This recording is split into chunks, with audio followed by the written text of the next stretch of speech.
और सवाल में आपके पास ये दे रखा है कि म्यू आपके पास बेसिकली तो सफिशिएंटली तो लार्ज है to avoid this slipping, right sir. आपके पास बेसिकली तो यहाँ पर सवाल में क्या दिया हुआ है कि एक आपके पास बेसिकली हॉलो स्फीयर है, राइट। हॉलो स्फीयर का मास है m, वो रखा हुआ है हॉरिजॉन्टल प्लैंक पर ऑफ मास है m, राइट। और दोनों के बीच में आपके पास कोफिशिएंट ऑफ द फ्रिक्शन है म्यू, और ये जो हॉरिजॉन्टल जो प्लैंक है वो रखा हुआ है बेसिकली स्मूथ सरफेस पर ऑफ म्यू बराबर 0। हॉरिजॉन्टल प्लैंक रखा हुआ है स्मूथ सरफेस पर ऑफ म्यू बराबर 0। तो हॉरिजॉन्टल प्लैंक पर हम लोगों ने बेसिकली एफ फोर्स लगाकर तो राइट डायरेक्शन में खींच रहे हैं, राइट। अगेन मैं फिर से आपके लिए सवाल बोल रहा हूँ। Hollow sphere of mass m रखा हुआ है हॉरिजॉन्टल मतलब प्लैंक ऑफ मास m पर, और दोनों के बीच में आपके पास कोफिशिएंट ऑफ द फ्रिक्शन है म्यू, और ये जो हॉरिजॉन्टल जो प्लैंक है वो रखा हुआ है आपके पास बेसिकली स्मूथ सरफेस पर म्यू बराबर 0 पर। और हॉरिजॉन्टल जो प्लैंक है मतलब कि उसको आप बेसिकली तो एफ फोर्स लगाकर खींच रहे हैं। हॉरिजॉन्टल प्लैंक पर आप बेसिकली एफ फोर्स लगाकर खींच रहे हैं, राइट। तो इनिशियली आप देखिएगा तो बी स्क्वायर बराबर भी 0 है और ओमेगा स्क्वायर बराबर भी 0 है और बी ऑफ द प्लैंक बराबर भी 0 है। इनिशियली अगर आप देखिएगा तो बी स्क्वायर बराबर भी 0 है और ओमेगा स्क्वायर बराबर भी 0 है और बी ऑफ द प्लैंक बराबर भी 0 है। इनिशियली अगर आप ध्यान दीजिएगा तो ये तीनों 0 है। तो अब बस स्टैटिक फ्रिक्शनल फोर्स अपने आप को ऐसे एडजस्ट करेगा ताकि आपके पास ये वाला कंडीशन आ जाए ए स्क्वायर और plus alpha square into R is equal to A plank आ जाए, ठीक है। अब बस स्टैटिक फ्रिक्शनल फोर्स अपने आप को ऐसे एडजस्ट करेगा ताकि आपके पास आ जाए ए स्क्वायर और plus alpha square into R is equal to A plank.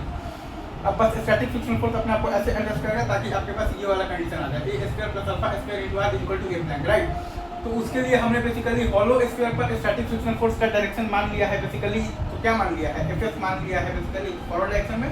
तो प्लैंक पर स्टैटिक फ्रिक्शनल फोर्स लग रहा है बेसिकली एफएस बैकवर्ड डायरेक्शन में। हमने ये माना है कि सॉलिड नहीं कि हॉलो स्फीयर पर स्टैटिक फ्रिक्शनल फोर्स बेसिकली तो एफएस से आपका लग रहा है बेसिकली फॉरवर्ड डायरेक्शन में, और प्लैंक पर आपके पास basically static frictional force FS लग रहा है बैकवर्ड डायरेक्शन में। हॉलो स्फीयर पर स्टैटिक फ्रिक्शनल फोर्स एफएस लग रहा है फॉरवर्ड डायरेक्शन में, और प्लैंक पर स्टैटिक फ्रिक्शनल फोर्स आपका लग रहा है बेसिकली एफएस लग रहा है बैकवर्ड डायरेक्शन में, राइट। Is it true? तो आपके पास बेसिकली जो आएगा ना ए प्लैंक आपके पास क्या आएगा एफ माइनस एफएस और बाई एम, और अल्फा हॉलो स्क्वायर आपके पास क्या आएगा टॉर्क बाई आई। तो F S into R by I है आपके पास 2/3 M R square. Alpha hollow square आएगा आपके पास टॉर्क बाई आई, तो मतलब कि F S into R by I है आपके पास 2/3 एम आर स्क्वायर। तो 3 F S into R by 2 M are मतलब कि स्क्वायर फाइनली क्या आ गया है 3 F S into R by आ गया है 2 एम आर स्क्वायर। और ए स्क्वायर आपके पास क्या है basically F S by M, A square आपके पास क्या है basically F S by M. तो प्योर रोलिंग का कंडीशन क्या है कि A square plus alpha square into R equal to A plank. Pure rolling का कंडीशन क्या है कि ए स्क्वायर और plus alpha square into R equal to A plank. Pure rolling का कंडीशन क्या है कि मतलब कि ए स्क्वायर और plus alpha square into R is equal to A plank. तो वहां से आपके पास आ जाएगा एफ एस बाई एम और प्लस आ जाएगा 3 F S R square by 2 M R square, और ये बराबर है आपके पास basically S minus F S और बाई एम के।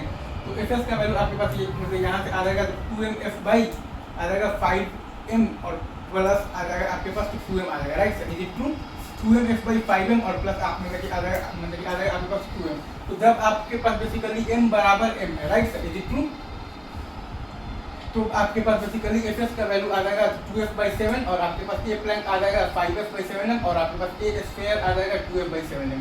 जब m बराबर m है तो एफ एस बराबर आ जाएगा 2f/7 और ए प्लैंक आ जाएगा 5f/7m और ए स्क्वायर आपके पास आ जाएगा बेसिकली क्या आ जाएगा 2f/7m। ठीक है सर, इजी। आई गेस ये पूरा कॉन्सेप्ट आपको अच्छे से समझा होगा। चलिए sir, thank you very much, love you guys.